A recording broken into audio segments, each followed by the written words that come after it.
भारत का पड़ोसी देश बांग्लादेश इन दिनों हिंसा की चपेट में है। बांग्लादेश में आरक्षण और नौकरी के मुद्दे पर शुरू हुआ छात्र आंदोलन अब पूरी तरह से हिंसक हो गया है और आलम यह है कि बांग्लादेशी पीएम शेख हसीना ने पूरे देश में कर्फ्यू लगाने की घोषणा कर दी है और साथ ही सड़कों पर सेना उतर आई है। वहीं दूसरी ओर भारत सरकार ने इसे बांग्लादेश का अंदरूनी मामला बताते हुए वेट एंड वॉच वाली नीति अपनाई है।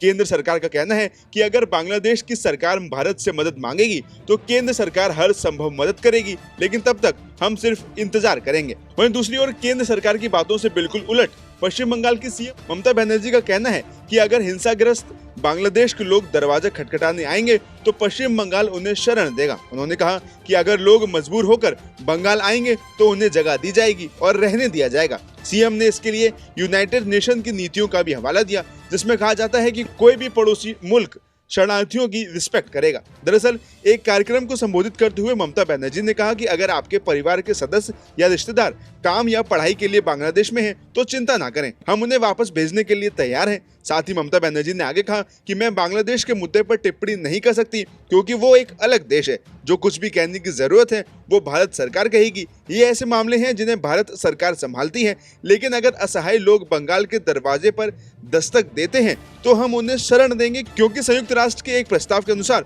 पड़ोसी क्षेत्रों को मुसीबत में फंसे लोगों की मदद करने की अनुमति है। वहीं दूसरी ओर बीजेपी ने ममता बनर्जी के इस बयान की आलोचना की है। बीजेपी ने इसे चुनाव जीतने के लिए पड़ोसी देश से झारखंड में अवैध प्रवासियों को बसाने की इंडिया गठबंधन की नापाक योजना करार दिया है। पश्चिम बंगाल के लिए बीजेपी के सह प्रभारी अमित मालवीय ने दूसरे देश से आने वाले किसी भी व्यक्ति को आश्रय देने के ममता बनर्जी के अधिकार पर सवाल उठाया और कहा कि आवर्जन और नागरिकता विशेष रूप से केंद्र के अधिकार क्षेत्र में होती है। दरअसल सोशल मीडिया साइट एक्स पर पोस्ट करते हुए भाजपा नेता अमित मालवीय ने लिखा कि ममता बनर्जी कहती हैं कि हम धार्मिक उत्पीड़न से बचने के लिए भारत में आए हिंदू शरणार्थियों को CAA के तहत नागरिकता के लिए आवेदन करने और उनके वैध अधिकार प्राप्त करने की अनुमति नहीं देंगे। और अब ममता बनर्जी कहती हैं कि बांग्लादेशियों का भारत में स्वागत है। उन्होंने सवाल किया कि ममता बनर्जी को भारत में किसी का भी स्वागत करने का अधिकार आखिर किसने दिया। इसी के साथ अमित मालवीय ने आगे कहा कि आवर्जन और नागरिकता विशेष रूप से केंद्र के अधिकार क्षेत्र में है, राज्यों के पास इसका कोई अधिकार नहीं है। वहीं इसी मामले पर बीजेपी के दिग्गज नेता रविशंकर प्रसाद ने भी ममता बनर्जी को घेरा है। उन्होंने कहा कि अगर कोई हिंदू, सिख, क्रिश्चियन या पारसी किसी और देश में प्रताड़ित होता है और भारत आना चाहता है तो उसे ममता दीदी जगह नहीं देंगे। लेकिन अब बांग्लादेश की मदद करने की बात करने वाली ममता दीदी की ये दोहरी मानसिकता का पता चलता है। ममता जी ने कहा है कि जो बांग्लादेश में हो रहा है तो वो अपने दरवाजे खुले रखेंगी और किसी को भी बंगाल में आने देंगी। बांग्लादेश के लोग हमारे दरवाजे खटखटाएंगे तो जरूर शरण देंगे।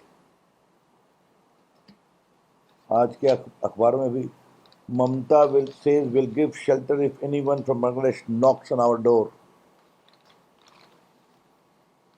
ममता जी, आप वही हैं जिन्होंने CAA के बारे में कहा था कि हम किसी भी हिंदू, सिख, पारसी या क्रिश्चियन शरणार्थी को जो हिंसा से पीड़ित होकर बंगाल में आएंगे उनको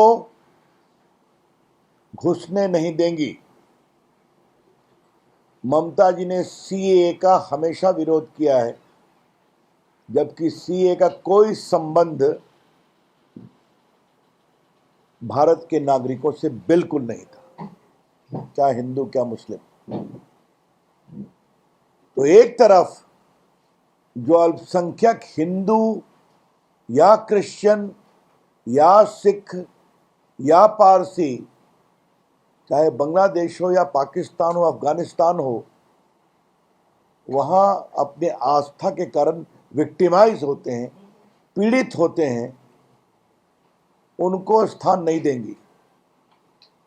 और आज कह रही हैं कि जो भी आएगा उनको हम बसाएंगे। इसका मतलब क्या है? नमस्कार, मैं हूं मानक गुप्ता।